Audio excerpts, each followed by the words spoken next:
বিশ্বনবী মসজিদে নববীতে নামাজ পড়ছেন, তিনি আল্লাহু আকবার বলে নামাজ শুরু করলেন, কেরাত পড়লেন, রুকু করলেন, রুকু থেকে দাঁড়িয়ে বিশ্বনবী পড়লেন সামি আল্লাহু লিমান হামিদা, পেছন থেকে সাহাবারা পড়ল রব্বানা ওয়ালাকাল হামদ।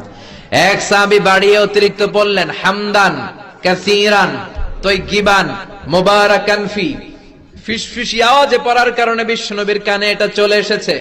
নামাজের পর বিশ্বনবী বললেন, আমি রুকু থেকে দাঁড়িয়ে পড়েছি সামি আল্লাহু লিমান হামিদা, তোমরা পড়ার কথা ছিল শুধু রব্বানা ওয়ালাকাল হামদ, কে যেন একজন ফিসফিস আওয়াজে পড়েছো হামদান কাসীরান তাইয়িবান মুবারাকান ফি। কে পড়েছো? দাঁড়াও।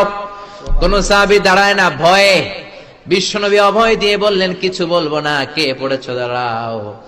এক সাহাবী দাঁড়িয়ে বললেন, ও নবী আমি পড়েছি। বিশ্বনবী বললেন, এটা তো আমি শিখাই নাই, কই পাইলা, কেন পড়ছো? সাহাবী বলে, নবী গো, আল্লাহর তাসবিহ অল্প পড়লে আমার পোষায় না, এই জন্য আমি একটু বাড়িয়ে পড়েছি। আল্লাহু আকবার।